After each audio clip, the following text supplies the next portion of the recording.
Estamos hoy aquí en una de las actividades que desde el Ateneo Republicano se ha organizado en el Mayo Republicano, en el Mayo Cultural. Aquí tenemos una exposición de pinturas titulada Madre Nuestra que está en la Tierra, que también podéis ver, entre todas las actividades que han estado organizadas este mayo. Y hoy pues tenemos la presentación del libro de Teresa Aranguren, Palestina, el libro de la memoria. Así que os dejo con Rosario Granados, que es la activista y también que es también del Ateneo Republicano. Con ella os dejo.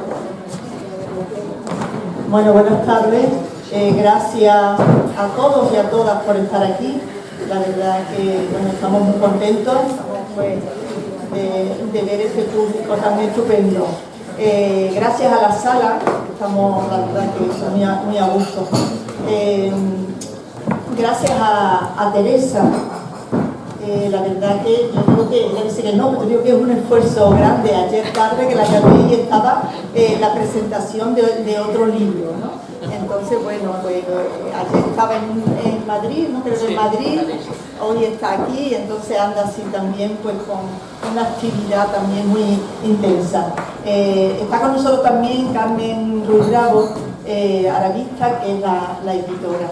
Y bueno, gracias al Ateneo. El Ateneo, como sabéis, tiene organizado este Mayo Cultural Republicano, que ya el año pasado también fue un éxito de actividades, de público, de aceptación, digamos, ¿no? El año pasado también se tocó el tema de Palestina, lo cual nosotros lo agradecemos, pero bueno, el Ateneo en sí tiene el interés por la cuestión internacional, la sensibilidad concretamente por la causa palestina, y siempre hemos tenido el apoyo del Ateneo Republicano, así que muchas gracias también. Bueno, pues en la mesa está Antonio Basayote. Él es doctor, profesor en la Universidad de Sevilla y bueno, va a presentar a Teresa. La idea, bueno, vamos a hablar de Palestina, es el tema del libro, ya lo estáis viendo, y bueno, la idea era esa, presentar el libro y hablar de Palestina, así que ella va a intervenir y después pues habrá un debate que yo creo que va a ser bastante interesante. Conocéis a Teresa, ¿no? Y sabéis, bueno, pues que es un encanto y un placer tenerte aquí y poder hablar contigo. Bueno, pues yo paso para decir, Antonio va a decir una pincelada biográfica un poco de Teresa. No sé si te dais hoy.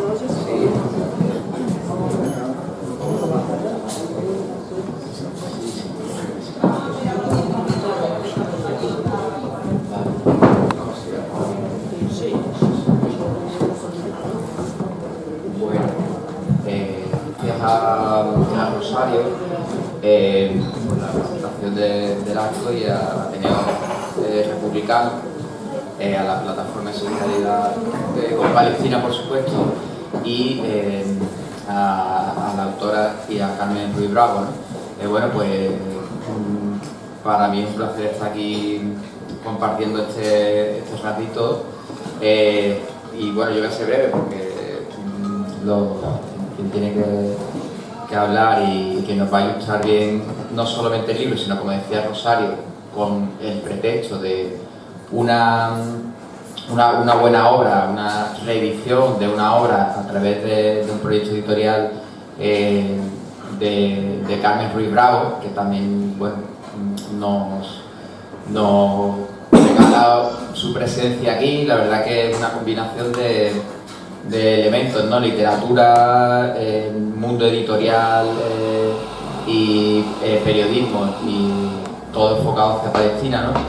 En primer lugar, quería decir, bueno, Carmen Ruiz Bravo, catedrática de literatura y de pensamiento árabe contemporáneo, pues ha reeditado esta obra de Teresa Aranguren, que salió en 2004.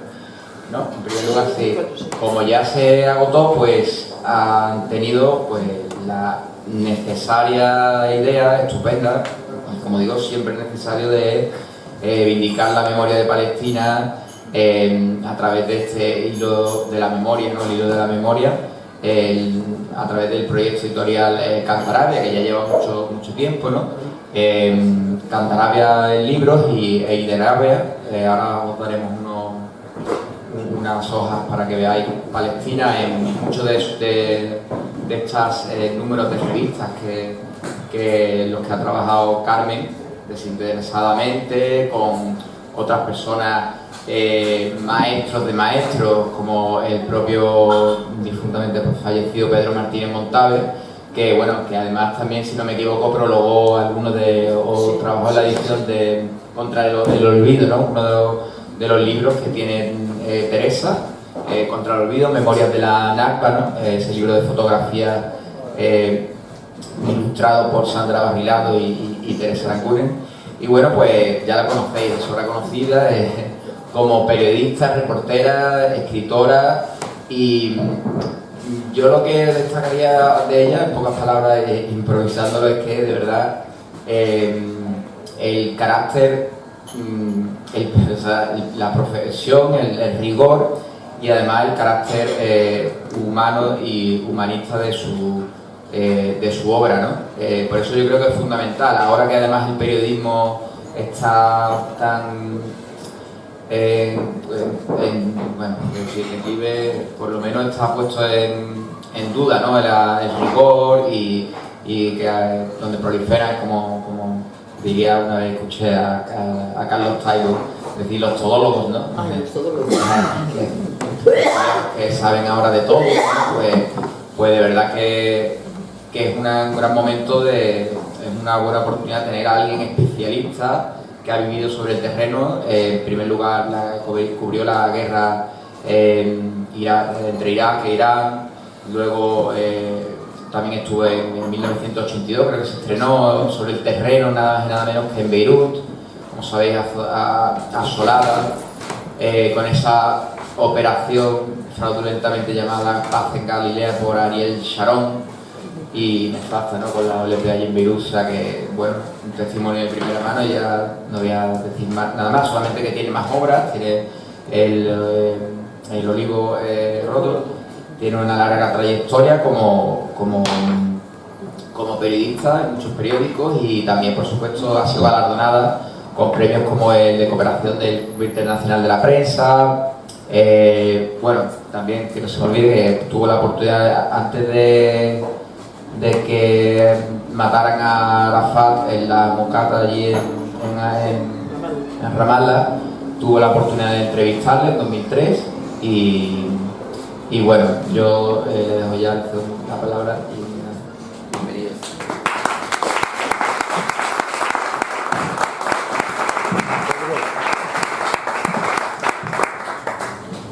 Bueno, muchas gracias Antonio, muchas gracias Rosario, muchas gracias Pedro y todo lo que es la gente que trabajáis en la solidaridad de Palestina desde aquí. Y gracias a este Ateneo Republicano, que es un espacio maravilloso. Sabía que iba a ser un espacio afable y acogedor, porque me lo había dicho mi hijo, que vive en Andalucía. Nosotros somos yo soy vasca, pero mi hijo vive en la zona de Aracena y conoce este espacio. Cuando yo le dije, voy a ir a un sitio que se llama El Cachorro, dijo, maravilloso. O sea, que estoy encantada de estar aquí. Y el viaje, venir a Sevilla, y ya sé que hay que decir especialmente a Adriana, pues siempre es un placer. Bueno, voy a empezar a entrar en el tema del libro. Este libro, que es una reedición, es ya la cuarta reedición en cuanto a distintas casas editoriales que lo cogen. Llevaba ya años imposible de localizar, agotado. Y a mí me daba pena, yo quería que el libro estuviera. Entonces pues tengo la suerte de tener amigas como Carmen Ruiz Bravo, que en cuanto surgió la idea, dijo, yo te lo edito. Porque no es fácil en estos tiempos un libro que se edita por primera vez hace 20 años que vuelva a reeditarse. Lo único que hay de nuevo en el libro es el prólogo, un prólogo especial para esta edición. Una de las cosas que nos dimos cuenta, porque yo en un primer momento pensé, bueno, pues le puedo actualizar, es que no había que tocarlo.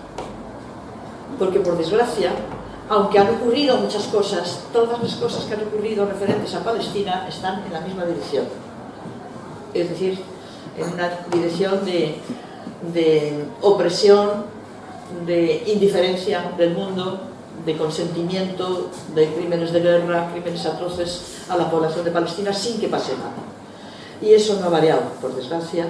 Y pues yo le podía haber añadido pues, las últimas hazañas de los colonos, el asesinato de mi colega, la periodista Shirin, pero es que mañana y pasado mañana va a haber otra cosa, ¿no? Y siempre va a haber algo hasta que no se ponga fin a la impunidad israelí.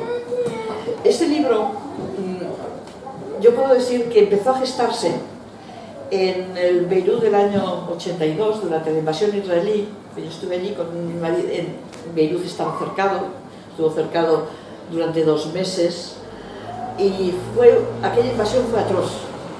Pero con muchas de las cosas que han ocurrido en el tema de Palestina están prácticamente olvidadas, silenciadas. No hay conciencia de la atrocidad que fue aquella invasión, más allá de que terminó con las terribles matanzas de Sabra y Shatila. El punto culminante fueron las matanzas de Sabra y Shatila. Pero la gente no es consciente de lo que fue aquella invasión, el tipo de armas que usó el ejército israelí, luego yo lo he oído otras veces, pero yo vi los primeros heridos por bombas de fósforo en Beirut, en el 82. Es un arma prohibida en zonas densamente pobladas, es decir, en ciudades, en barrios. Y recuerdo que el médico palestino que nos acompañaba viendo los heridos nos lo explicó muy claramente. Dijo, no tienen cura, estos heridos no podemos curarlos porque el fósforo sigue quemando la carne por dentro hasta llegar al hueso. Esto tan atroz, eso ya lo empezaron en el 82. Luego el ejército estadounidense lo ha repetido en Irak, en la ciudad de Fallujah, y el ejército israelí lo ha repetido en Gaza, básicamente en Gaza, en los bombardeos de Gaza en varias ocasiones. Como digo, este libro, la idea de este libro de algún modo yo sé que se gestó en Beirut, porque cuando nos fuimos, que era el mes de agosto, se mantenía el cerco de Beirut, y la gente con la que estuvimos en contacto muy estrecho, porque una ciudad sitiada y con la muerte como compañera constante, alguien que habías visto, conocido el día anterior, te enterabas que había muerto en el último bombardeo de horas después, ¿no? Lo que había era esta sensación de que todo encuentro puede ser una despedida. Y eso hace que las relaciones humanas sean especialmente intensas. Y yo recuerdo que cuando nos íbamos, mi marido, Vicente y yo, pues te abrazas con la gente y casi todos, de algún modo o de otro, nos repitieron, no nos olvidéis. Y yo entonces recuerdo haber pensado así, con toda certeza, claro que yo no voy a olvidar esto lo voy a escribir. Y luego dejé pasar 20 años para ponerme a escribirlo. Pero yo creo que la misma certeza de que lo iba a escribir hizo que no tuviera prisa y que dejé como que, bueno, la historia saliese. Este libro, como técnica narrativa, yo he utilizado, por eso es el hilo de la memoria, la experiencia que yo tengo con gente de Palestina, junto a, es decir, la experiencia, la memoria de palestinos a los que yo he conocido, que se entrelaza a veces con mi memoria, porque va en relación con mis estancias allí, junto a una documentación muy rigurosa y muy completa de todo lo que ocurrió en Palestina, desde finales del 19 hasta la creación del Estado de Israel. Luego lo otro pues lo tenemos más claro porque está ya los medios de comunicación, etc. Y aquí hay algo que yo siempre digo y que es muy significativo de lo que ha ocurrido en Palestina. Todo está documentado y está muy bien documentado. Toda la historia de Palestina previa a la expulsión en masa del 48 y la creación del Estado de Israel. ¿Por qué está muy bien documentado? Pues porque primero Palestina estaba bajo dominio otomano. El Imperio Otomano no tenía especial interés en en que la población sometida a su gobierno se asimilase a ellos. Es decir, nunca pretendieron que la población árabe hablase turco y dejase el árabe, pero ¿qué les importaba especialmente a los gobernadores del Imperio Otomano? Cobrar impuestos.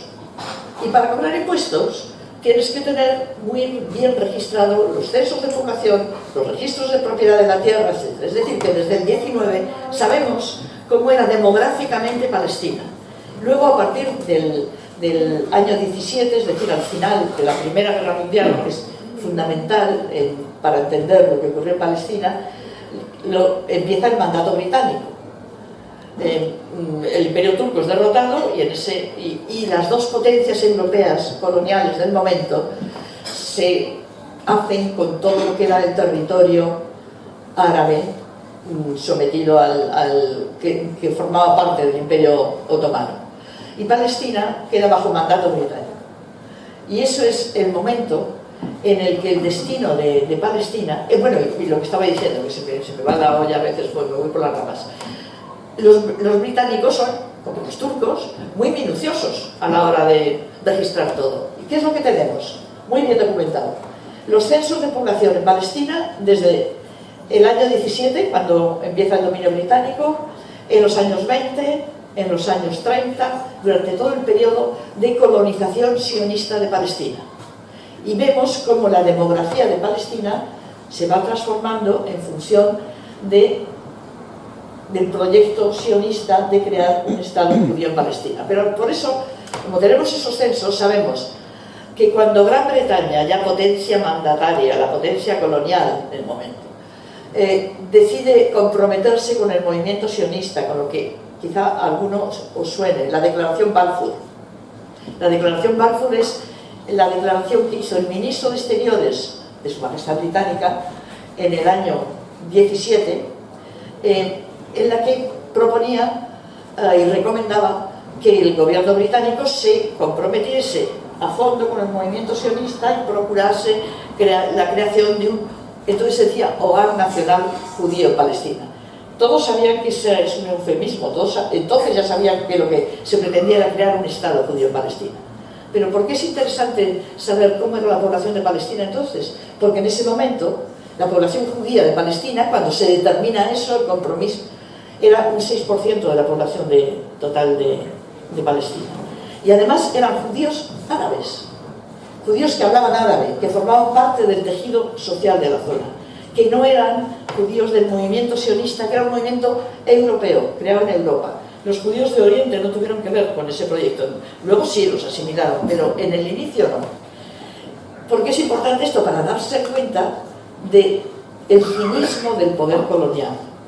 Hay una frase, un párrafo, todo un párrafo, de un memorándum que Lord Balfour manda a su gobierno ya en el año 19, que es clarísimo de cómo funcionaba la gran potencia colonial del momento. Dice algo así, yo me lo sé de casi de memoria, en Palestina ni siquiera nos proponemos pasar por la formalidad de consultar los deseos y las aspiraciones de la población del país. Las grandes potencias, las 4 grandes potencias, están comprometidas con el sionismo, y el sionismo es mucho más importante que los deseos, aspiraciones y reservas de los habitantes de Palestina. Esa es la visión colonial, que consiste en no ver al otro. ¿Qué era la población palestina? Un estorbo. Y es cuando los británicos surge el término la cuestión palestina. Es como si, ¿por qué no decimos la cuestión inglesa o la cuestión francesa? ¿No? La cuestión palestina, no el pueblo de Palestina, la cuestión palestina. Es decir, algo que entorpece el proyecto que consiste en crear de nuevas un Estado judío en Palestina.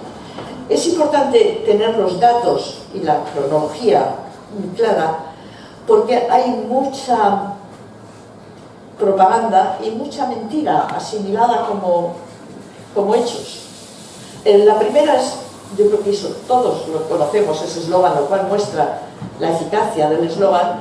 Todos hemos oído hablar de una tierra sin pueblo para un pueblo sin tierra, el gran eslogan del sionismo. Es un eslogan de mediados del 19. Palestina nunca fue un espacio vacío, nunca fue un desierto. como vas aquí en España, en Palestina hay zonas desérticas, en el Negev, como aquí tenemos el desierto de Almería, los Monegros y muchas zonas que son semidesérticas. Pero Palestina tiene zonas de huerta que son como la huerta murciana y zonas más fértiles, más de montaña, menos. Es decir, era una gran mentira que además se sabía que era mentira, porque Palestina nunca fue un territorio ignoto. Era Tierra Santa, entre otras cosas. Había habido mucho viaje de europeo a la zona. Se sabía que había un pueblo en Palestina, pero no importaba, porque la visión colonial consiste en eso, en que el colonizado te puede servir de ayuda o de obstáculo. Si te sirve de ayuda, lo utilizas. Si te sirve de obstáculo, lo eliminas. Y desde el primer momento el proyecto sionista que tuvo el apoyo de Gran Bretaña tenía claro que para conseguir el objetivo de crear un Estado judío en Palestina había que eliminar a la población de Palestina, que en un 94% era 94, en el año 17 y en los años 20, que va creciendo la población judía ya con la llegada del movimiento sionista en más de un 94%, cuando se establece esto como proyecto, eran no judíos, eran cristianos o musulmanes en su mayoría, cristianos, y una comunidad judía antigua que formaba parte de ese tejido social, como digo. Esto son en esos años 20, 30, que es la parte de la historia de Palestina de la que no se suele hablar, porque desde el punto de vista israelí es aquello que cuestiona realmente la justificación de su Estado, porque muestra cómo vas a crear un Estado judío en un territorio donde la mayoría de la población, la gran mayoría, no una mayoría exigua, no lo es. Y esto explica también la importancia de todo el proceso desde que empieza el mandato británico y el movimiento sionista cuenta con el amparo, la protección, pero la protección total de Gran Bretaña, y la emigración sionista a Palestina comienza a ser sistemática, masiva, etc. Aún así, volviendo a las cifras y los datos, en el año 47 es cuando ya la situación es prácticamente ingobernable en Palestina, hay enfrentamientos constantes, hay entre colonos, el movimiento sionista y la población local, ha corrido ya mucha sangre, y los británicos se dan cuenta que no pueden manejar aquello. Bueno, antes de esto, voy a dar una pincelada. En el año 46, en el 36, hubo la gran revuelta palestina, la primera intifada, contra la administración británica, y que básicamente lo que pedían es que dejase la administración británica de apoyar un proyecto que suponía robarles el país. La gran revuelta palestina empieza en el 36 y termina en el 39 como la Guerra Civil Española. Y hay que pensar hasta qué punto una población sometida a dominio colonial tiene fuerza para resistir durante 3 años, porque la represión británica fue brutal. Eso es lo que lleva a los británicos al final a darse cuenta, esto no lo podemos mantener. Y años después, al final de esta revuelta, deciden aceptar algunas de las reclamaciones árabes. La más importante, que en el plazo de 10 años habría un referéndum de autodeterminación en Palestina. ¿Eso qué significaba para el movimiento sionista, que ya se estaba haciendo fuerte? Pues que su proyecto no podría salir, porque en una población que en el año 39 podía estar la población del movimiento sionista, judía sionista en Palestina, podía estar en torno, no llegaba al 30%, pues evidentemente sabes que ese referéndum va a ser por la independencia de Palestina como un Estado árabe, igual que el iraquí, el libanés, etc., ¿no? Entonces, ¿qué es lo que empieza? Una campaña de terror, de atentados terroristas contra la administración británica, llevada a cabo por un sector del movimiento sionista, el más extremo, en los grupos Irgun, quizá algunos suenen, de los que eran mandos dos futuros primeros ministros de Israel, Menachem Begin y Isaac Shamir.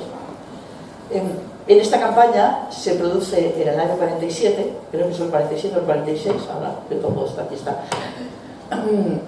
el atentado contra el hotel Camp David en Jerusalén.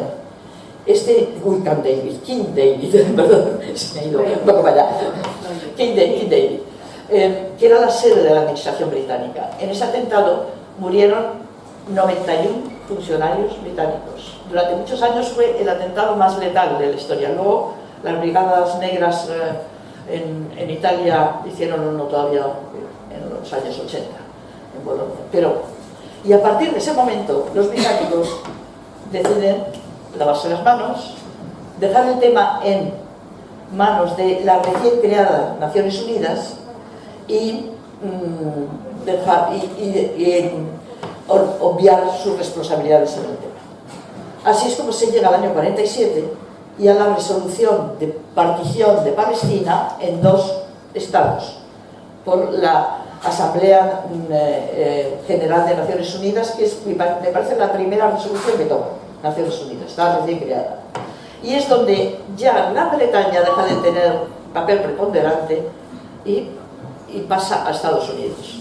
En esa resolución ya las presiones estadounidenses sobre países pequeños fueron muy grandes. La resolución determina, para terminar con esa oleada de violencia y esa situación ingobernable, la división del territorio de Palestina en 2 estados, un estado judío, que ya era el 56% del territorio, un estado árabe, con el resto, excepto la zona de Jerusalén, que quedaba en un estatus internacional, es decir, ni en un estado ni en otro.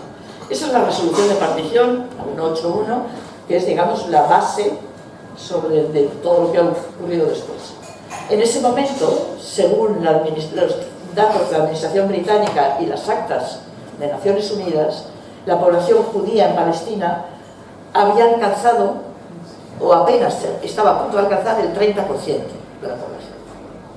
O sea que seguíamos no teniendo una mayoría. Y este es el dato quizá más importante, en cuanto a la propiedad de la tierra, y esto hay que decirlo porque un elemento de la propaganda israelí suele ser decir: no hubo limpieza étnica, es que les compramos la tierra.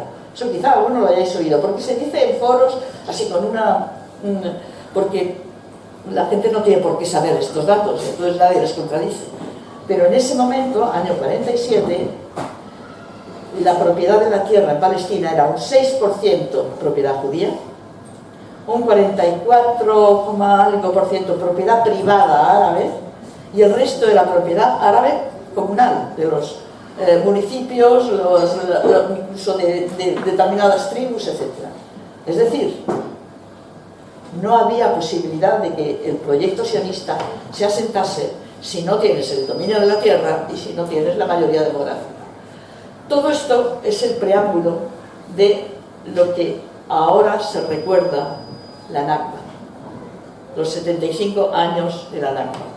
Porque a partir del momento de que se aprueba la resolución de partición, empieza, hasta entonces había sido una colonización, digamos, no se puede decir pacífica, pero bueno, no armada, no militar, pero a la semana de la resolución de partición, que fue el 29 de noviembre de 1947, comenzaron las primeras operaciones militares de lo que entonces eran todavía milicias sionistas, grupos armados sionistas. Todavía no era ejército, porque todavía no estaba creado el Estado de Israel. Empiezan en la semana siguiente, es decir, en diciembre del 47, y continúan ya de modo planificado, como un plan de expulsión, primero hasta la proclamación del Estado de Israel, que es el 15 de mayo, por eso estamos recordando eso, de 1948, ya se había expulsado a más de 300.000 personas, 300.000 palestinos, de sus tierras. También, ¿por qué digo esto? Porque hay una idea muy extendida y muy asentada, también en gente que en principio simpatiza con la causa palestina, es decir, que no es una idea que tengan solo los propagandistas sionistas, pero la idea es, claro, lo que ocurrió es que la población palestina huyó en medio del caos de una guerra, de la primera guerra árabe-israelí, que estalla a partir del 15 de mayo de 1948, cuando se proclama el Estado de Israel, pero no es así. Empieza a partir de la partición de Palestina y de que los dirigentes sionistas del momento se dan cuenta, bueno, se habían dado cuenta antes, toman la decisión de vaciar Palestina y el territorio que les había asignado en la resolución de Naciones Unidas de población árabe, de toda población no judía. Y esa es la raíz de la expulsión, de la Nakba y de la limpieza étnica que comienza, como digo, en diciembre del 47.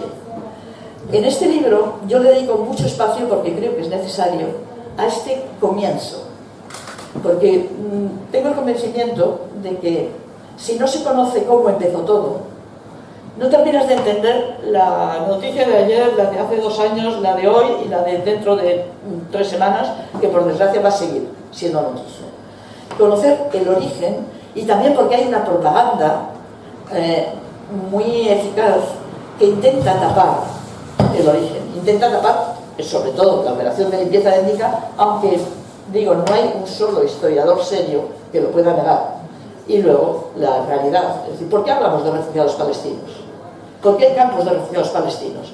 Porque los echaron de su tierra. O sea, los refugiados no salen, no vienen caídos del cielo, están ahí.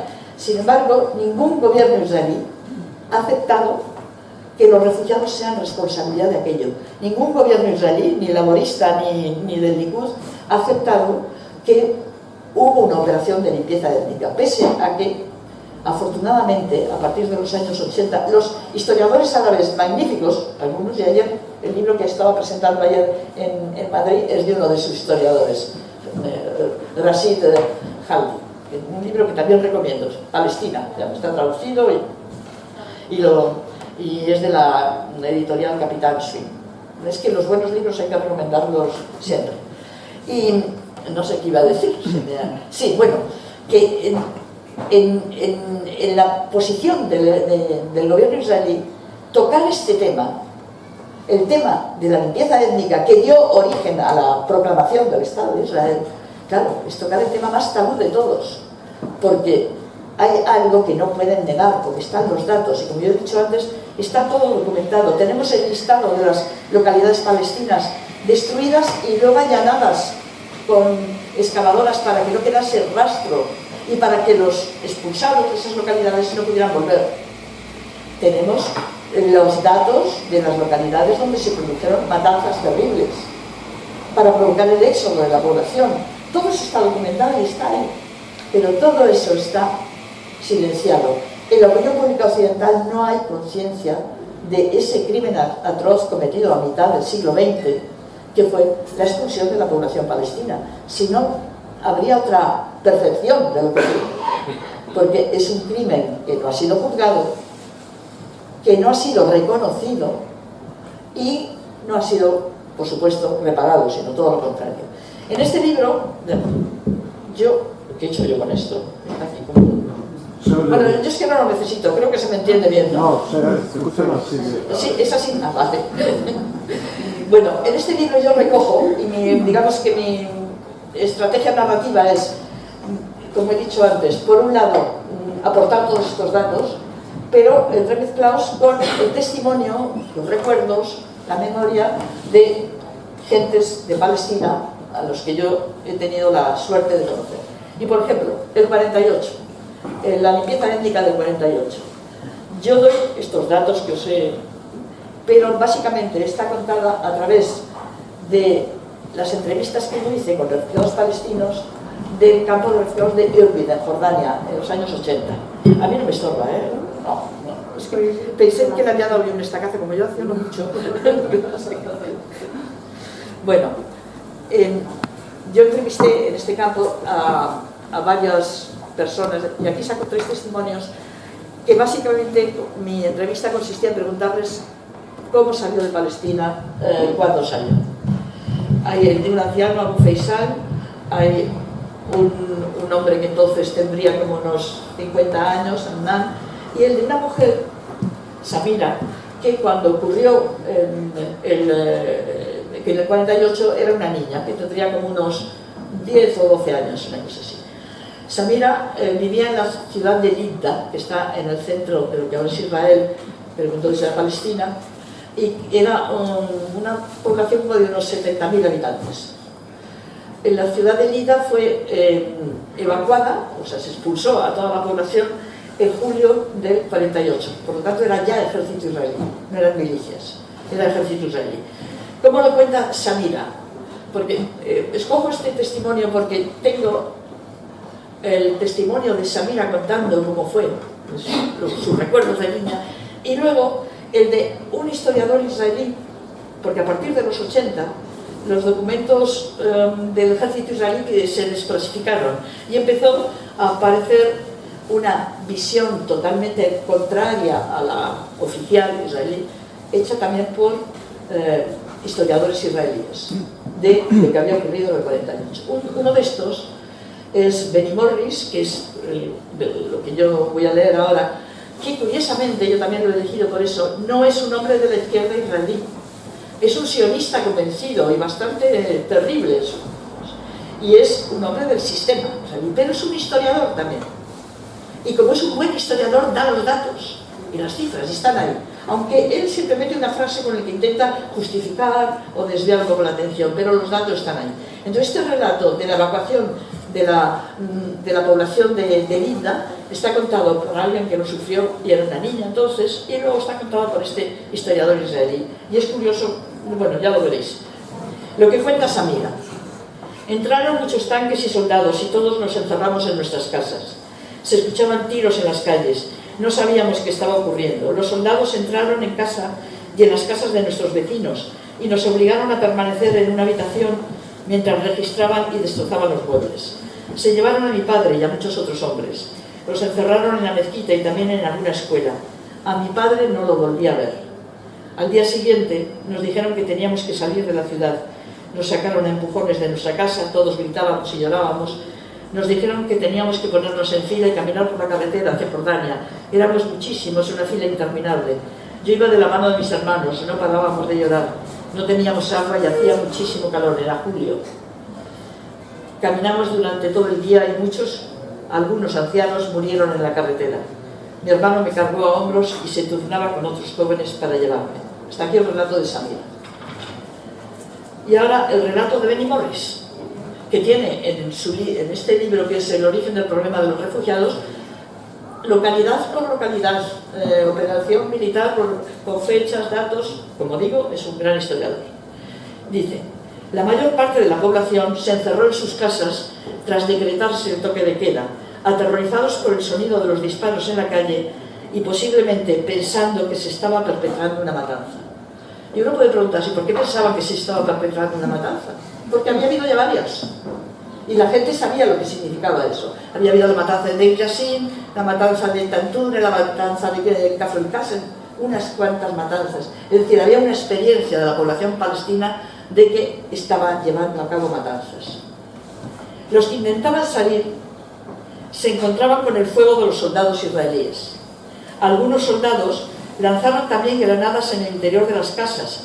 Y esta es la frase que lo intenta justificar, en las que se sospechaba que había francotiradores. Lanzaron granadas en el interior de las casas. En medio de la confusión, esta frase es muy importante, decenas de prisioneros desarmados que habían sido recluidos en la mezquita y en la iglesia resultaron muertos por fuego israelí. O sea, en medio de la confusión, centenas de prisioneros desarmados, es decir, gente que no puede significar ningún peligro, resulta muerto por fuego israelí. Pero esto lo dice el historiador, intenta de algún modo taparlo con eso en medio de la confusión, pero el dato está ahí, ¿no? Y eso es lo importante. En el relato continúa, la acción quien llevó a cabo esta operación fue la brigada Yiftach, y dice, entre las órdenes que el mando de la brigada, el mando central da a la brigada. A las 11:30 del 12 de julio, el cuartel general de la operación Dalet emitió la siguiente orden al cuartel general de la brigada Yiftach: los habitantes de Lida deben ser expulsados rápidamente, sin atención a su edad. La brigada Yiftach debe determinar el método de acción e informar al cuartel general de la operación Dani y al mando de la 8ª brigada.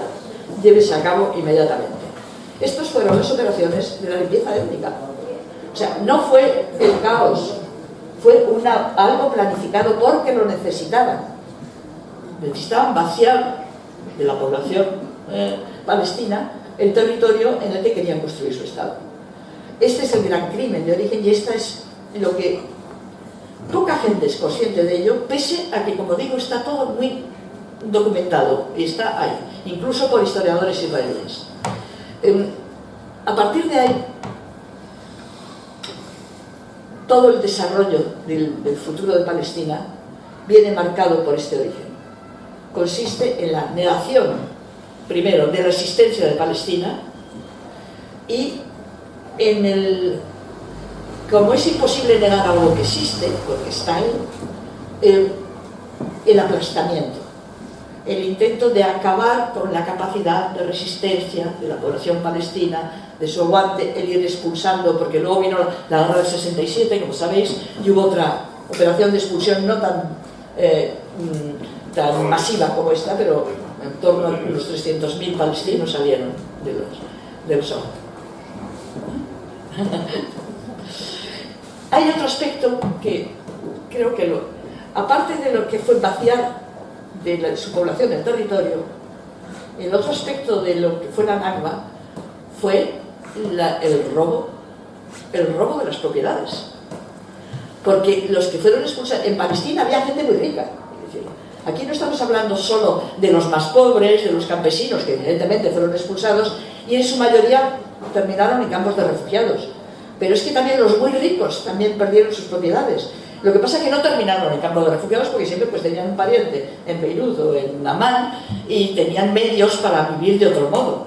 Pero lo peculiar de lo que fue la limpieza étnica de Palestina es que no es un tema de ricos y pobres, es un tema nacional.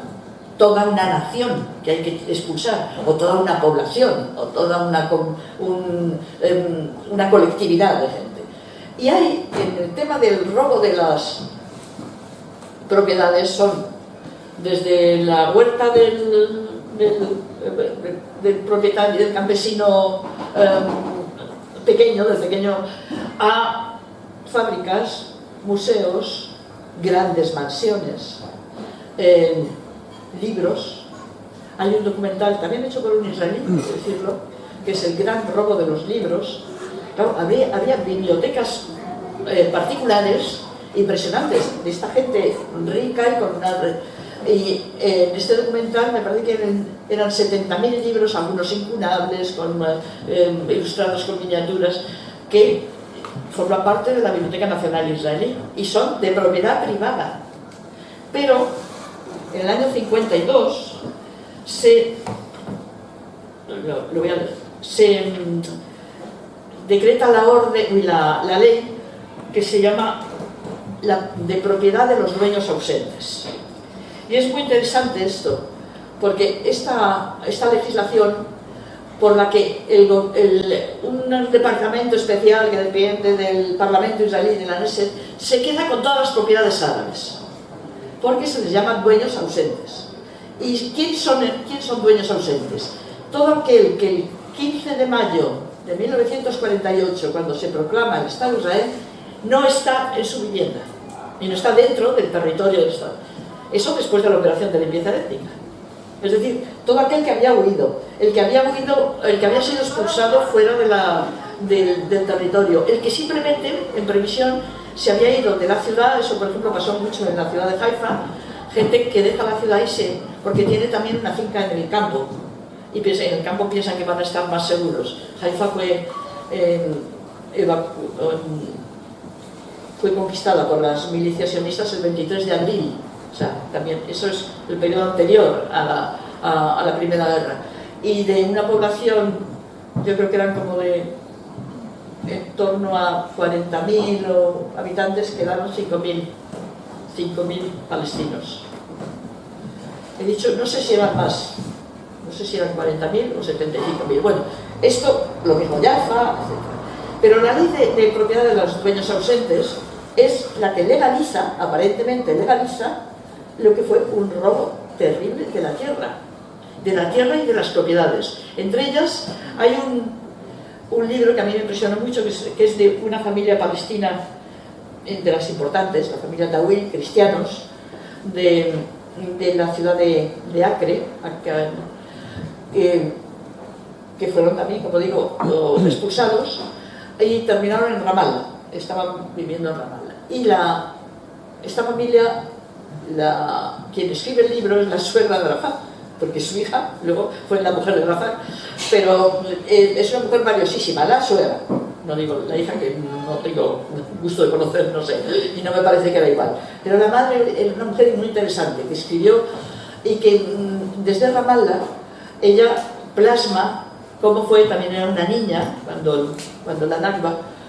cómo fue para ella después de la guerra del 67, como Israel conquista también el resto de los territorios de Cisjordania, tienen la oportunidad, los que son del 48, algunos, de ir a visitar la ciudad, su ciudad de origen.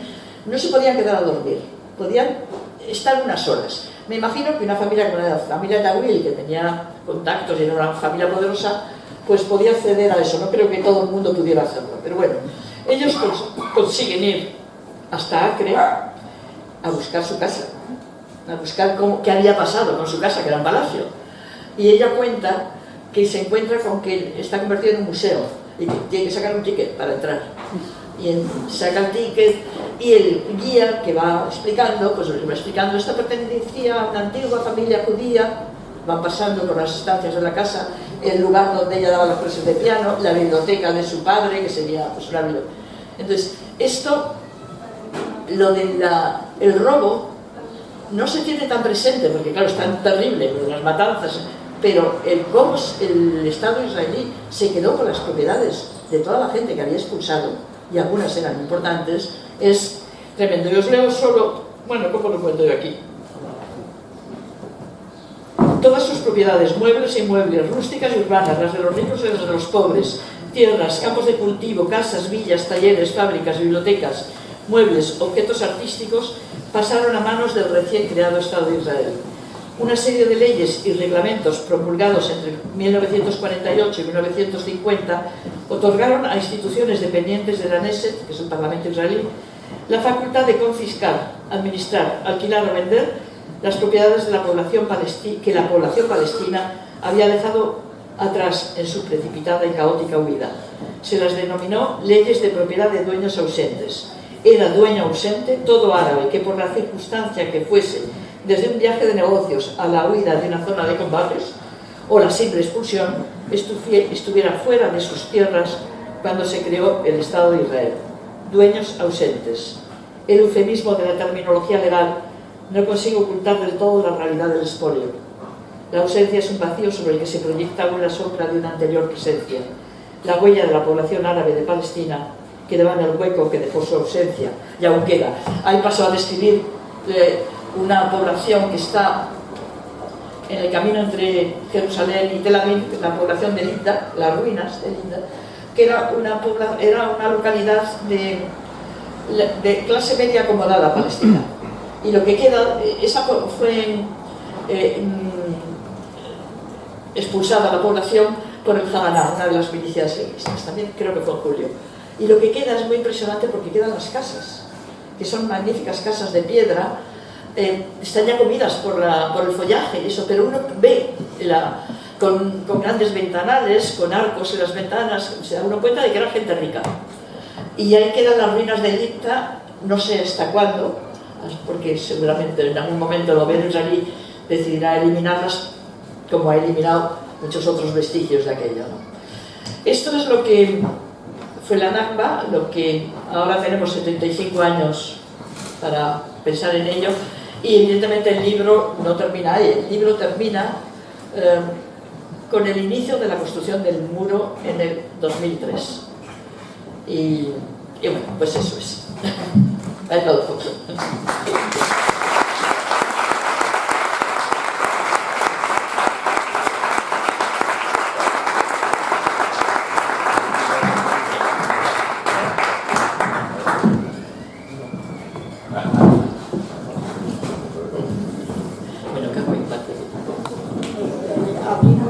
Sí, abrimos turno de palabra.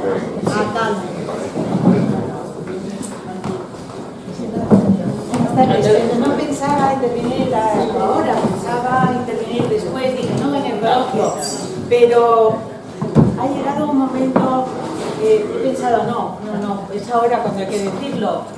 además de todo lo que Teresa Aranguren ha contado, ha narrado, ha comunicado, ha enseñado, hay otra parte no, hay otro elemento dentro del libro que a lo mejor me corresponde decirlo a mí, lo dijo mucho mejor Pedro Martínez Montávez, nuestro maestro, nuestro amigo, y tendríamos que leer sus palabras. Y eso es una parte literaria del libro, una parte de pulso que tiene el libro personal, un latido de la autora, una vida, una experiencia, una persona que está narrando, no es un técnico que dice como ahora, es una persona que nos lo ha contado, y es una persona que de vez en cuando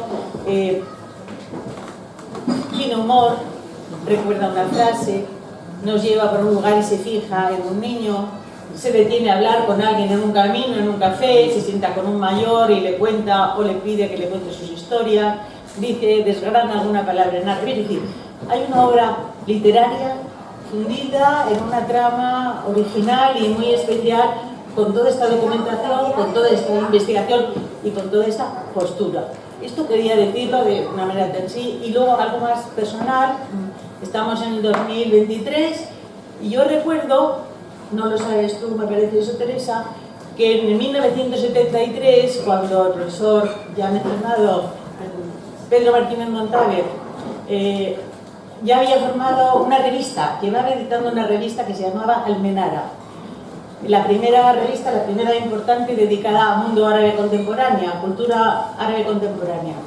Y entonces, en el tercer número, en el 1973, hace de estos 50 años, yo tengo 75, como lo de la Nakba, he nacido en el 47 también, sí, un poquito antes de la Nakba. Pues tuvo la revista, porque éramos un grupo de alumnos o de colaboradores de conseguir su regularización, es decir, que fuera financiada de alguna manera por instituciones culturales españolas, dependiendo, vinculadas a exteriores, lo que se llama el Instituto Hispanoárabe de Cultura. En resumen, nos plantearon, pues apoyamos la revista, es muy buena, pero nos dijo el director de aquella institución, hay una cosa que tenéis que reconocer y es que no se trate el tema de Palestina. Y le dijimos, bueno, ¿quiere usted decir que no se trate de una manera desinformada? No, que no se trate del tema de Palestina porque, digamos, es una cosa que viene de arriba, del Ministerio de Exteriores. Conclusión, la revista siguió durante unos años. Conclusión, la aquí presente tomó buena nota de aquello y como una minúscula profesora y resistente, pues tiene la enorme satisfacción de haber seguido poco a poco publicando y de que este libro, que como dijo nuestro maestro de todos, es una joya. No es un libro que dependa de un tiempo, ni que se vaya a terminar en una edición y en otra. Terminará esta edición y luego vendrán otras personas y harán otra edición. Y como decía alguien hace poco, también una lectora, pues tendría que estar en todos los institutos, se tendría que leer, es muy útil, es muy clarificador, es muy humano también. Bueno, pues quería decir esto y decir que también yo en Sevilla me encuentro especialmente emocionada y en casa porque también estoy vinculada a esta ciudad de una manera muy especial. Así que, y a este lugar magnífico, bueno, muchas gracias. Así que de pronto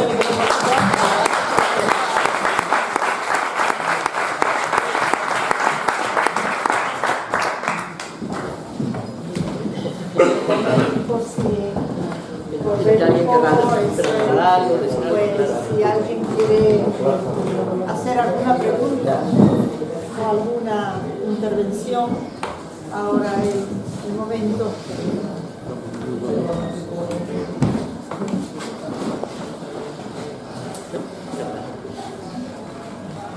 A ver, Antonio. Bueno, hay que decir que a Sayote, como le he dicho, a Sayote, cuando nos conocimos la primera vez casi, publicamos suyo un trabajo estupendo sobre la ciudad de Hebrón. Ay, sí, fue bárbaro, ¿no? Desde entonces. Pues muchas gracias, Carlos. No, bueno, yo me había acordado de unas cosas, ¿no? La presentación, la fluidez con la que narra, efectivamente, como ha dicho Carmen, ¿no? Teresa, eso se ve en el libro y además, pues no sé quién lo dijo, ¿no? Lo has dicho, que deberían de estar en el instituto, efectivamente, ¿no? Yo me estoy acordando ahora mismo de Al-Ándalus, ¿no? Del memoricidio, el historicidio que se ha hecho con Al-Ándalus, se ha hecho con Palestina, y me ha sorprendido la fecha que has dicho, 1973, ya había tantísima censura, ¿no? Probablemente empezó, y eso lo denunció el escritor judío estadounidense, totalmente represaliado por eso mismo, Finkelstein, efectivamente, el holocausto, a partir de 1967. Y a mí me llama mucho la atención, pues bueno, ayer está aquí un alumno, compañero y colega también, al final estamos hablando de la desaparición de asignaturas, ¿no? Y por ejemplo, una asignatura en estudios árabes islámicos que desapareció misteriosamente, aunque alguna gente dice, bueno, eso no, pero yo todavía sigo sin saber los motivos, porque es una asignatura que tenía, tenía asistencia, la asignatura de la que es pionera, también discípula y compañera, discípula de Pedro y compañera de Carmen, Ana María Tomás, que se llama Palestina y su literatura. Se podría haber quitado otra, se podría haber quitado cualquier otra, que de repente, vamos, que me cogió a mí hace 2 años. Yo la iba a coger, me tuve la suerte de poder elegir y no la pude impartir porque desapareció. Bueno, eso queda ahí, ¿no? Yo tengo indicios de que algo raro hay, porque fui a la Ordenación Académica a indagar, a preguntar, y me dijeron, no, esto viene de arriba y tal. Y bueno, el tema de dos cositas. El tema de la aprobación de hecho, el tema de la Hasbara, que es en hebreo. Yo, bueno, contacté con Teresa para hacerle unas preguntas, con Juan Miguel Muñoz, con Yolanda Álvarez, de muchos periodistas, en fin, que han estado allí en Palestina. Algunos han pisado, tal como han entrado, les han echado, ¿no? Porque, pues bueno, la presión y la extorsión que hay sobre los medios de comunicación, la embajada aquí israelí en Madrid tiene unos tentáculos y, como digo, ejerce como una auténtica mafia, controla todos los medios de comunicación. Y eso, bueno, le quería por una parte preguntar a Teresa cómo ha sido su experiencia, si nos puede decir si tiene alguna experiencia al respecto, y voy a añadir solamente una cosa, porque es que se tengo muchas cosas, pero a propósito de lo que contaba de Lita, no, Omar, ¿no? Que es de allí, yo creo que Omar, la ciudad. Sí, de la ciudad de Lita, de la limpieza étnica, que está bien documentada, entre otros historiadores por Ilan Pape, ¿no? Que tiene la limpieza étnica de Palestina, 2008, editorial crítica.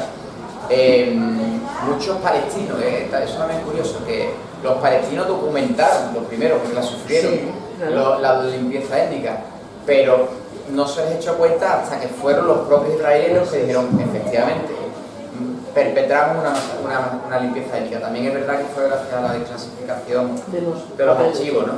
Entonces eso también tiene que decir mucho, todavía tiene que ver con el colonialismo, ¿no? Hasta que no lo refrende el colonizador, la palabra del colonizado no nos importa, ¿no?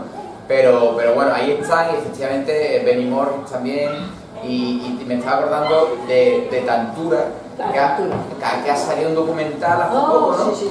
Bueno, y eso, ahora, mira, pues no lo he mencionado, pero lo voy a mencionar. Porque el tema de Teddy Katz, un chico que documentó su tesis doctoral, la vida, es increíble, ¿no? Eso es que a mí me hierve la sangre, y yo que he hecho una tesis doctoral también, centrada en el sionismo, que para mí también es la ideología que sustenta todo lo que para mí la ideología sionista y el movimiento político sionista es clave. Y la tesis mía, lo digo, por algunos lados me abre puertas, pero por otro lado me lo dijo ya María José Herrera, y dice, esto te va a cerrar puertas, y lo estoy notando, lo estoy viendo, lo estoy sufriendo.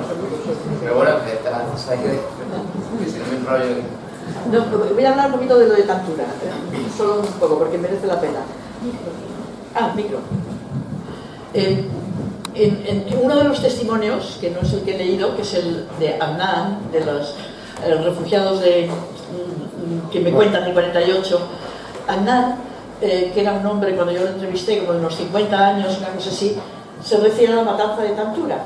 Yo entonces no había oído hablar de Tantura. Y dice, él era del pueblo de al lado y cuenta, bueno, los de Tantura resistieron, los bombardearon, no sé qué, y al final se rindieron.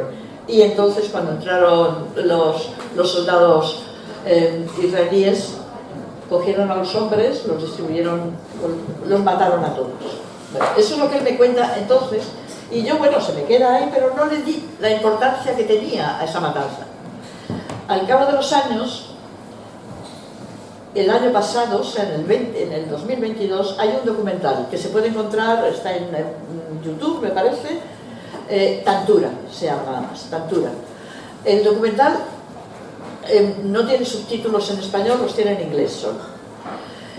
¿En qué consiste ese documental? En los años 70 hubo un joven israelí de la Universidad de Haifa, un universitario, que hizo, porque claro, de lo de Tantura se hablaba, lo mismo que lo que ocurrió en Tantura, pero no estaba tan documentado como, por ejemplo, de Yassin, otras cosas. Se hablaba de que en Tantura había ocurrido algo horrible.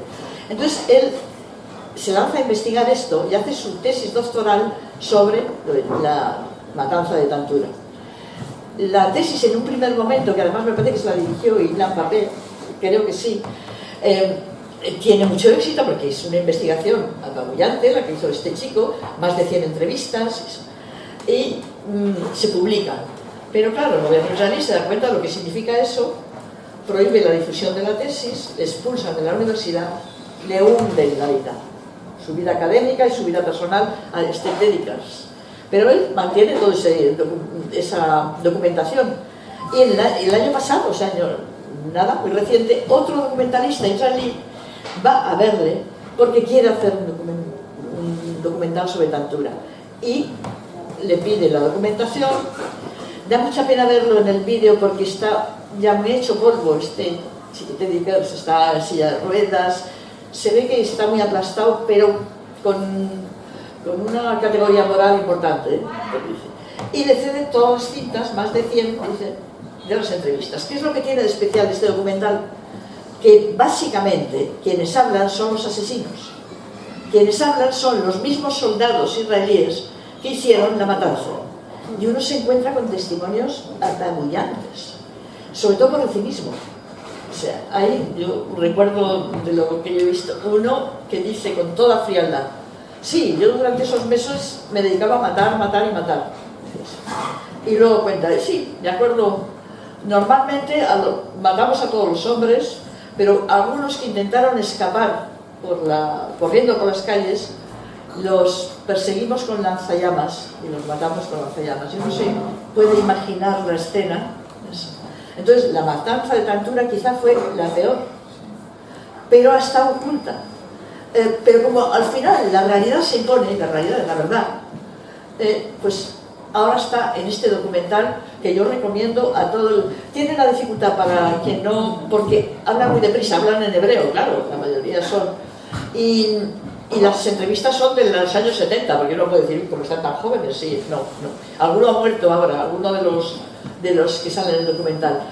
Pero los subtítulos en inglés pasan muy rápido, o sea que hay que estar así atento, pero merece la pena.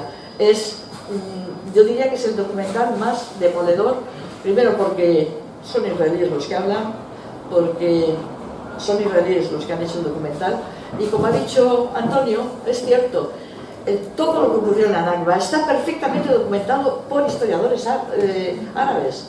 Ayer, como digo, estuve presentando el libro de Rashid Khalidi, pero es que Rashid Khalidi, su primo Walid Khalidi, escribieron todo sobre, y no solo esto, ¿no? Muchas otras familias, pero como eran testimonios árabes, nuestra mirada colonial, que sigue estando ahí presente, no los tiene en cuenta. Ha tenido que ser cuando han salido israelíes a constatar cómo fue, ¿no?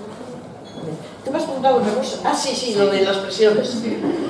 Bueno, la embajada israelí es de lo más activo. Yo he tenido suerte en la época en la que yo ejercí más el periodismo. Primero porque al comienzo estaba el Mundo Obrero, que evidentemente ya podía decir la embajada lo que dijese, que no me iban a cortar.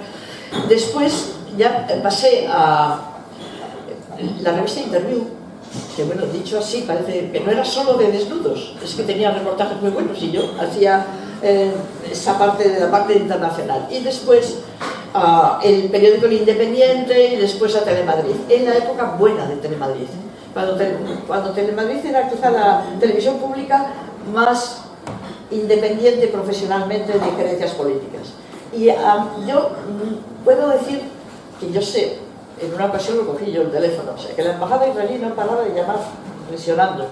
Esta redactora que ha dicho no sé qué. En una ocasión tuvieron además la buena idea, el redactor jefe que cogió la llamada y dijo, ¿qué dice? Que la embajada israelí. Y fue una gozada poderle decir no era el embajador, era decirle, mire, usted puede decir lo que sea, pero sí, hay algún dato falso de lo que yo digo, acepto su crítica. Si no, deje de presionarnos, que ya sabemos cuál es su técnica. Y bueno, sí.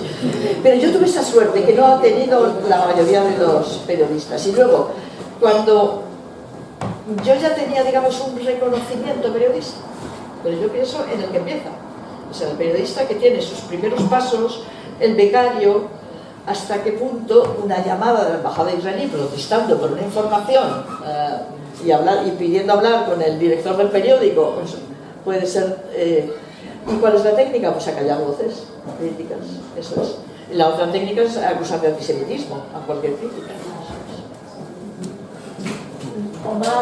Sí, perdón. Vamos, como ha anunciado, como ha mencionado a Lista, ¿tú eres de...? yo nací en Lista. ¿En Lista? Lista está a 4 kilómetros de... Sí, la que solo son ruinas ahora. Ay, madre mía. Un pueblo precioso. Precioso, es que se nota que es un pueblo precioso. Una montaña... Eso, está ahí como en la ladera. Y debajo tiene una fuente natural, Sí. hay una vecina al lado. En esa agua, fuente de agua, ahí está el huerto, era un huerto de toda clase de verdura, de fruta, y que, Joder, qué que lo emoción que vendían, tú naciste en llevaban Lista. ahí los campesinos a Jerusalén. ¿Vale? Y yo he tenido la suerte ahora de visitarlo, ¿vale? Y lo que hay, que había una vecina, que no es vecina, que antes eran de agua, ¿no? Sí. De agua, pero los judíos ahora se están bañando ahí, ¿sabes? Están bañando ahí. Esta zona lista ahora actualmente es una zona, bueno, desde el principio, es una zona militar, rodeada. Ya. Está rodeada, no hay construcción ninguna. Si lo visto la casa cuando veíamos cayendo. Cayendo, es que eso es lo que... Y con todos los ramajes saliendo por las ventanas. Han visto las y yo tenía 2 años, en el 47, uno en el 45, en el 47, había un ataque de terror al pueblo. Mi padre nos metió en una furgoneta, ¿sabes? 5 hijos, mi madre, y nos llevaron a Hebrón. Hebrón está a unos 30, 40 kilómetros de ahí, a la casa de mi abuela. Mi abuela que tenía casa, una habitación grande y otra como cocina, y nosotros los 5 hijos, con mi padre y madre, en la casa de cocina, ahí durmiendo, hace 2 o 3 años pudimos hacer una casa lo que es, vamos, que se ve aquí, ¿no? Que como hemos dicho antes, aquello no era desierto. No, claro. Que era un paraíso. Claro. Los palestinos son agricultores, vivían de la tierra, vivían en la tierra, cada huerto, cada casa, tenía una casa en la misma tierra. Sí. Cuando le quitan la tierra, le quitan la Todo, vida, le quitan porque la es, vida, sí. ella comía, de Sí, él la trabajaba y él la vendía y todo. Y los judíos pues lo que han intentado, pues meterse con los campesinos, hacerle la vida imposible hasta que la abandonen o la alquilan o aquel tiempo, ¿no? Y así pues empezaron algunos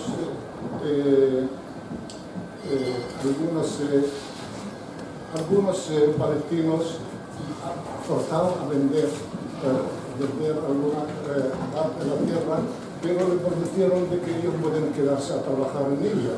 ¿Vale? Nosotros no hacemos el dueño, pero vosotros, como Nosotros no vendemos la tierra, vendemos la tierra pensando de que la casa sí que nos vamos a quedar ahí, no tenemos, pero nos echaron de la tierra. La matanza de Tantura también me han contado a mis familiares que tenía un pueblo al lado, el otro lado, que bombardeaba Tantura continuamente, cerca de 2 meses, desvelando la casa y tal, hasta que pudieron entrar a Tantura. Los judíos probablemente tenían informadores de todos los palestinos, de todos los pueblos. Quién ha participado en la huelga del 37 y quién se ha manifestado, quién ha conducido sindicatos o a las calidades. Entraban al pueblo y viene el informador con máscara y leía nombres de los hombres de ahí. Los sacaban todos y los mataban. Después en Tantura que obligaban a los vivientes, a enterrarlos, abrir una franja y tal. Cuando abrían la franja, mataron los que entierran y los que les enterraban. Luego las mujeres dejaron pasar, pero empezaron a torear todo. Mataron a todos los varones. Dice que luego le pusieron bombas en las casas, se todas, ¿sabes? Y las dejaron prácticamente. Y algunos pueblos que la querían enteras, se obligaron todo. Otras dejaban parte. Sí, que tenía orden de dejar el 20%, y otras dejaban todo. Así que los rendimientos del pueblo palestino, eso desaparecieron. Pero dejaron otros, una parte que los que muchas gracias.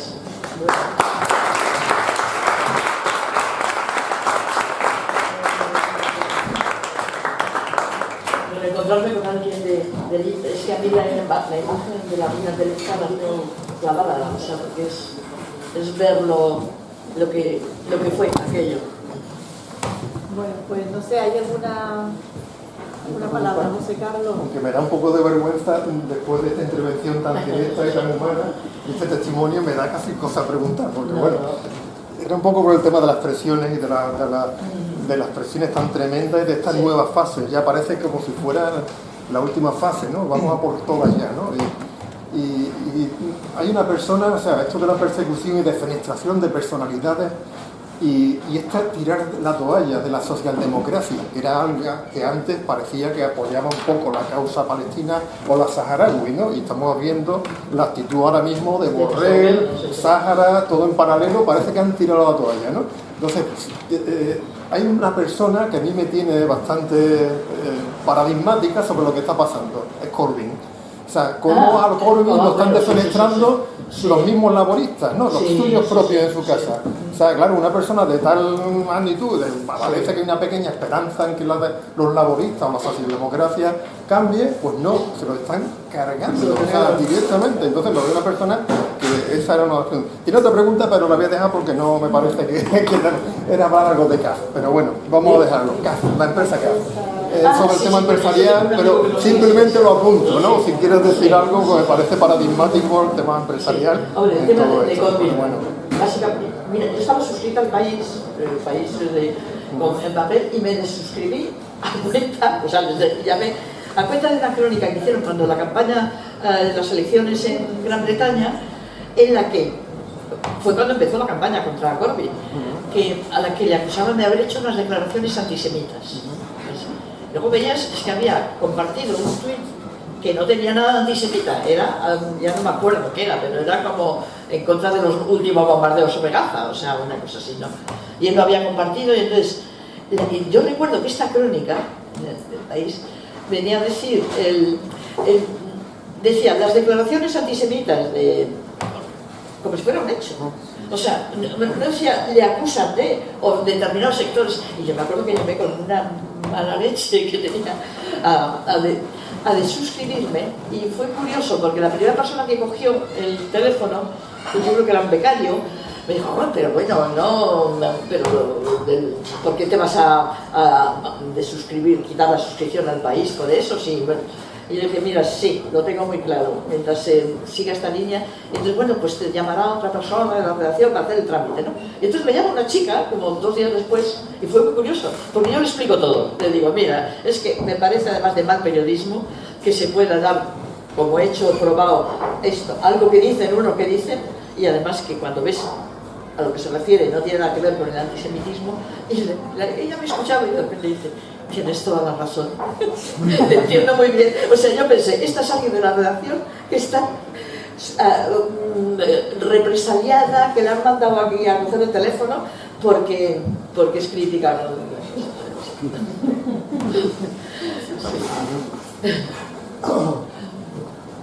¿Alguna otra pregunta? Bueno, yo ninguna. Simplemente un añadido que a los judíos, por ejemplo, que ha mencionado Teresa, como Teddy Katz, como Norman Finkelstein, como Ilan Pappé, etcétera, etcétera. O sea, ahí, por suerte, esto también hay que recalcarlo, yo lo recalco siempre, la mayoría de la comunidad judía vive fuera del Estado de Israel, por lo tanto Israel no puede representar como pretende al judaísmo internacional. Es lo que intenta arrogarse siempre, la pretensión de representar a los judíos. Por todo el mundo, muchos judíos, muchas organizaciones. Aunque solo hubiera uno. No puede, aunque solo hubiera uno, no es uno, son más. Entonces, lo que ocurre es que el Estado de Israel y el sionismo internacional, que no solamente es judío, sino que el sionismo cristiano evangelista que prolifera en Brasil, ¿no? Sobre todo con Bolsonaro, etc. Todo esto es lo que han acuñado, porque no pueden contrarrestar, rebatir esos datos tan abrumadores que ha hecho mención también Teresa. Cuando se ven entre no saben qué decir, dicen, claro, es que dicen, la fórmula es self-hate Jewish, o sea, un judío que se odia a sí mismo. O sea, tú es que no eres judío, tú eres un judío que se odia a sí mismo. Es judío crítico, una cosa que se utilizar el rizo de un modo... Pero claro, lo tienen establecido, igual que la fórmula del antisemitismo ya. Y a mí hay una cosa, ya termino, pero que nos preguntaría a los que tenéis más trayectoria, porque yo empecé con esto en el año, cuando empezó la segunda intifada, mucho de septiembre de 2000, aunque ya de antes había conocido en el instituto y tal, pero yo he visto una evolución, la he visto claramente, supongo que vosotros quería preguntar cómo lo habéis visto, aunque ha hecho aquí el compañero una mención también relacionada, como al principio, digamos que la causa palestina, la mayoría de la opinión pública en España era pro-palestina. O sea, el gobierno socialista con Felipe González fue el que estableció las relaciones con Israel, ¿no? Y era una cuestión, digamos, al margen de izquierda-derecha. Había una sensibilidad, sin embargo, es curioso como yo creo que se ha ido compartimentando, y no sé cómo decirlo, pero que no sé si es que ha caído solamente en un sector de la izquierda, que no sé cómo explicarlo, que que ha un poco marginal. Claro, que ahora la derecha, en términos identitarios, es antipalestina, y yo creo que ahí viene un poco también el tema del auge de la islamofobia, que por asociación Israel lo hizo muy bien en el marco de la guerra contra el terrorismo internacional, falsa guerra contra el terrorismo internacional, aprovechando lo de las Torres Gemelas en 2001. Lo digo con la causa palestina. Claro, lo vinculó con lo que tú comentas aquí, la operación Muro Defensivo, la del 2002, etcétera. Todo eso era, ahí empezaron a meter el discurso de palestinos, ya no era la resistencia o el terrorismo palestino militar, eran los islamistas, yihadistas, y desde ahora nada más que se habla de yihadistas por todos lados, ¿no? Es que a Israel siempre le ha interesado convertir el tema palestino en un tema de religión. Claro. Y siempre incide en eso, o sea, como si fueran islamistas. Entonces lo que Israel siempre ha intentado es eliminar el carácter nacional. Es una lucha de liberación nacional. Y eso estaba bastante claro en los años 70, 80, Pero yo creo que eso es por un lado la labor de la Hasbara, o sea, del departamento de propaganda y de comunicación israelí, que son muy eficaces. Porque España no estaba tan contaminada de lobby pro-israelí, de lobby. A diferencia de Francia, los países, Holanda, no te digo ya Alemania, como es. Entonces, el hecho de que ahora somos muy europeos ha hecho que algunos de los componentes que formaban parte del modo de ser de lo español antes de entrar en la Unión Europea ya no funcionan. Entonces, pensemos, el lobby pro-israelí o el lobby sionista en Francia es poderosísimo, pero poderosísimo. En Holanda lo mismo. Alemania no se atreve nunca ni a abrir la boca con una crítica a Israel.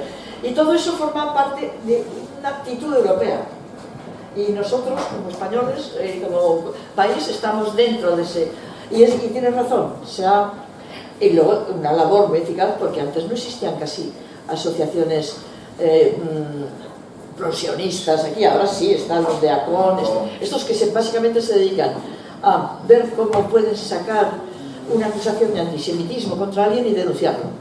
Y entonces, claro, no prosperan, pero te crean muchísimo problema, ¿no? O sea, que haya que ir a los tribunales, eso, yo creo que no les ha prosperado ninguna, pero hay un proceso y luego que mucha gente diga, no me voy a meter en ese terreno porque me van a acusar de antisemita y van a venir esto. Yo creo que es una mezcla de... ¿Qué papel tiene o puede tener el judaísmo internacional frente al sionismo del Estado de Israel? Yo creo que quizá no existe un judaísmo internacional, existen comunidades judías, diferentes y depende de donde pues son, fíjate tú. Entre Woody Allen todos sabemos que es judío, ¿no? Judío neoyorquino. Pero ¿qué tiene que ver Woody Allen con lo que está haciendo Israel? Pues evidentemente no. O con los judíos de Yemen, que son prácticamente negros. Entonces, hay muchas comunidades judías por el mundo que no es lo mismo. Lo que sí que está unificado es el movimiento sionista. Que el sionismo es una ideología, no es una religión, tampoco es una etnia, es una ideología. El presidente Bush es sionista, Donald Trump es sionista y no son judíos. Entonces, yo creo que se podría uno preguntar qué papel tiene, por ejemplo, la comunidad judía de Estados Unidos, que hay un sector que ha empezado a ser crítico con el Estado de Israel en los últimos años, y que ojalá eso avance. De todos modos, siempre con mucho cuidado. Es decir, yo creo que todos tienen la idea de que Israel es algo que, si soy judío, tengo que proteger a Israel, en general. Luego está gente magnífica y con una categoría moral como este profesor Norman Finkelstein, que tú mencionabas, y muchos otros, no solo eso.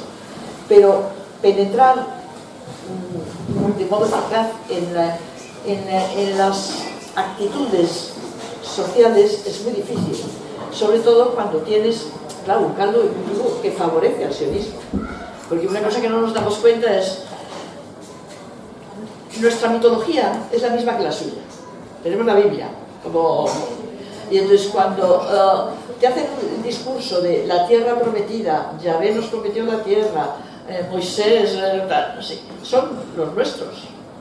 Pero imaginaros que eso hubiera sido... Es que hay un humorista francés que trabajaba en el Canadá Chenet, bueno, me imagino que ya habrá muerto porque esto lo leía, que a mí me gustó mucho la reflexión que hacía. Decía algo así: imagínense ustedes que un grupo de tribus de las islas de la Melanesia, que tienen como referente un libro sagrado que les dictó su dios de cabeza de pájaro y cola de león, y que se llamaba Ruka Punta Pi, no sé si, se presentan ante...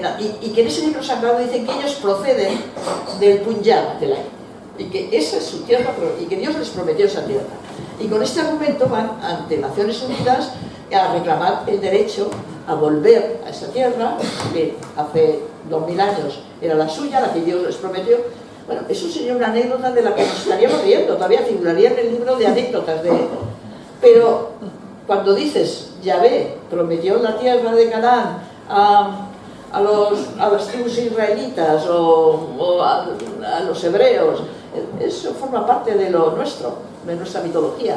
Tenemos la misma, como somos herederos de eso. Y entonces parece que cuela, o sea, pareció más normal, porque si lo piensas detenidamente, dices, pero bueno, ¿cómo se puede ir con este argumento? ¿No? Hay otro aspecto que no... El sionismo ha distorsionado, ocultado, negado y distorsionado la historia de Palestina. O sea, como si desde la Biblia al Estado de Israel, ¡puf!, lo unes así y toda la historia del medio desaparece, cuando es una historia riquísima, ¿no? Pero también ha tenido que distorsionar la historia de las comunidades judías. Hay un dato muy curioso.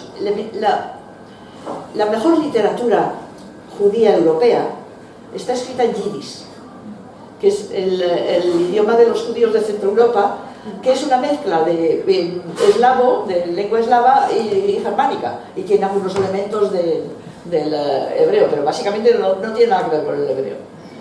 El yiddish en Israel no existe. No existe una academia de yiddish, no existe algo que recuerde a los grandes autores judíos europeos que escribían en yiddish. ¿Por qué? Porque no cuadra con el relato, que hace de repente que nuestra lengua no tenga que ver con la lengua bíblica, ¿no? Entonces, hay muchos elementos que desde el punto de vista de un judío consciente de su identidad son bastante insultantes. Tampoco el que lideró el levantamiento del gueto de Varsovia, no recuerdo ahora mismo el nombre, era un no sionista. Nunca fue a Israel, se negó a Israel.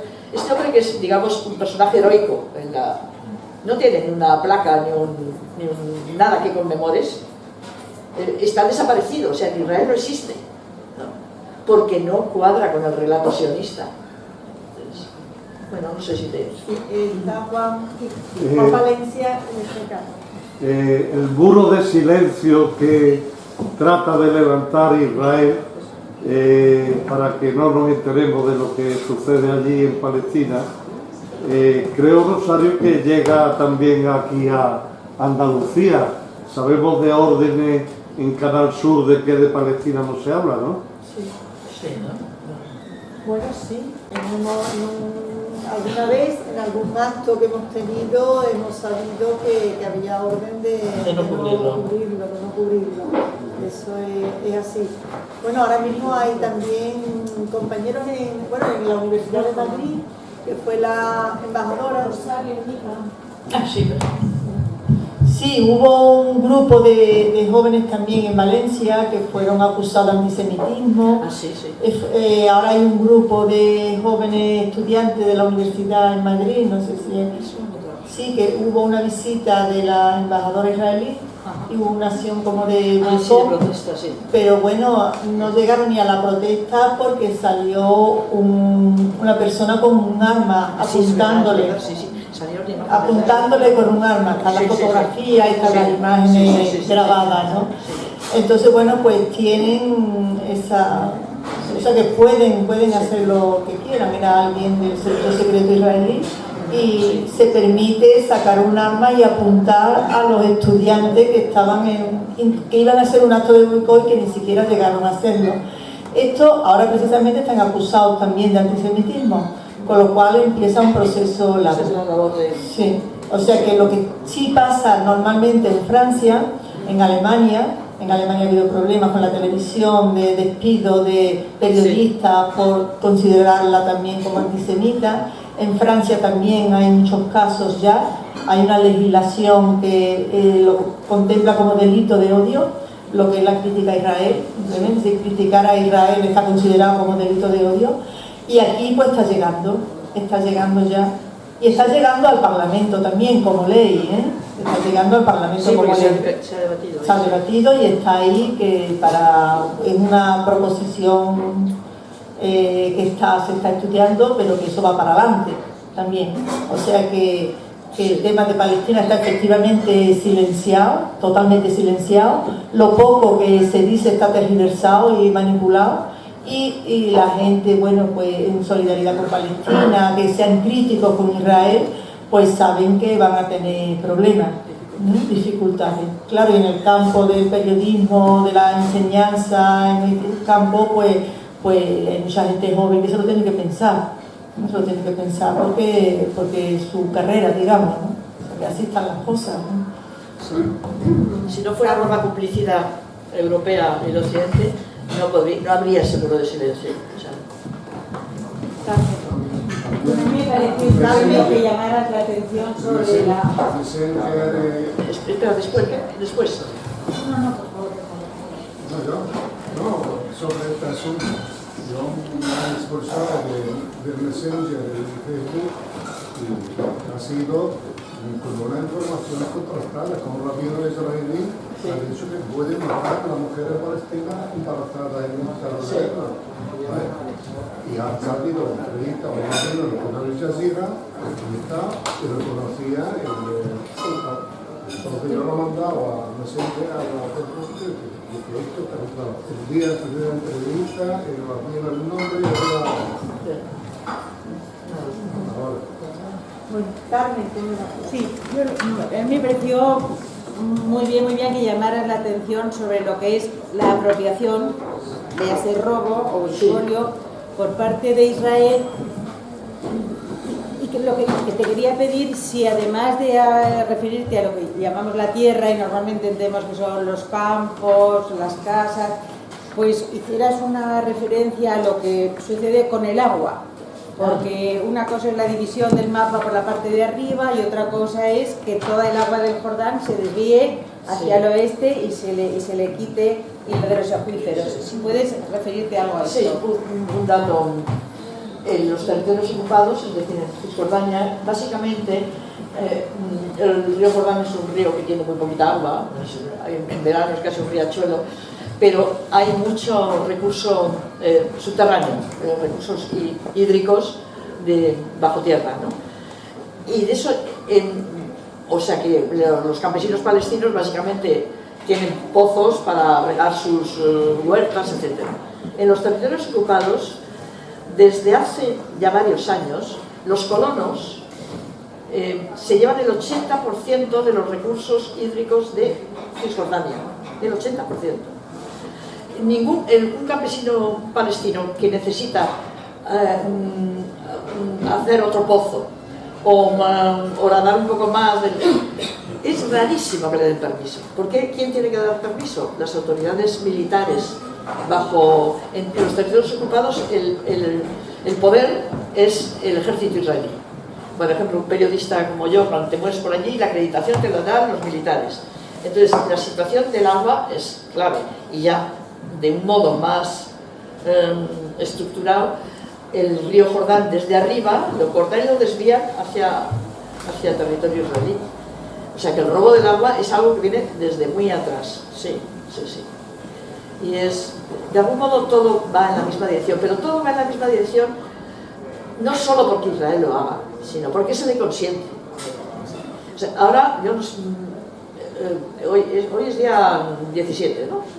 El día 11 fue el aniversario del asesinato de la periodista palestina Shirin Abu Akleh.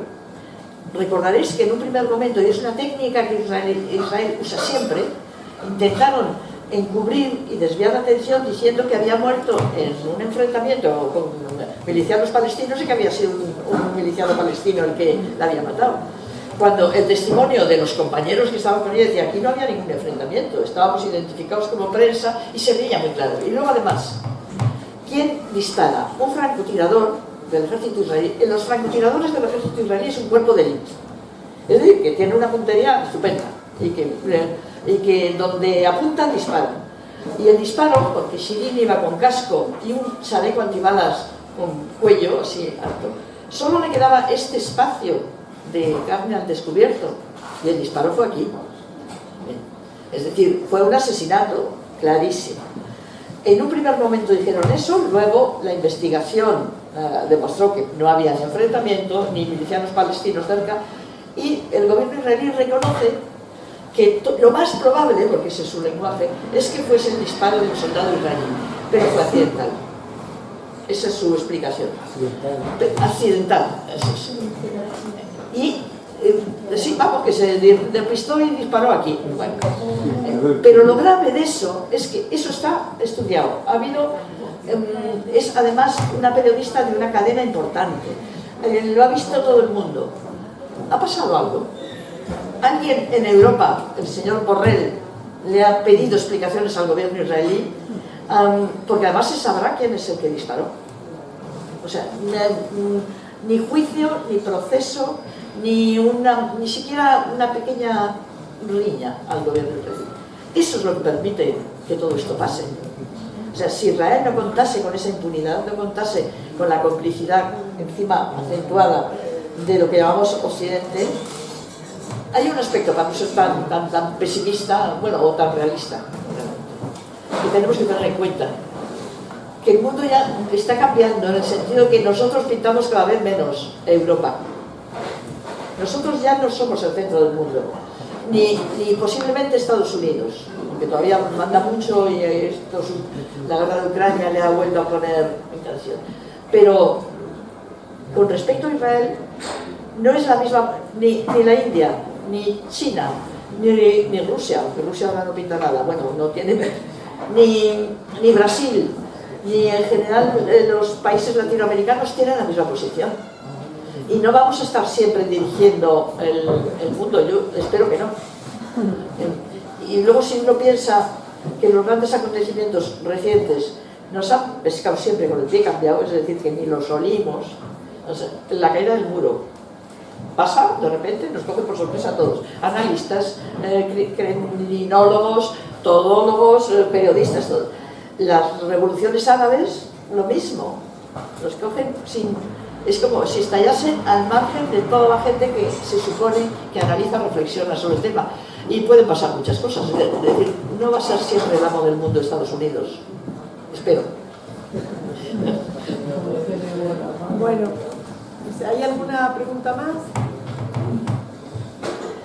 Bueno, yo creo que por la hora que es, ¿no? Aquí está el libro, por supuesto. Al que no se lo haya firmado, se lo firma. Así que ahora pues vamos a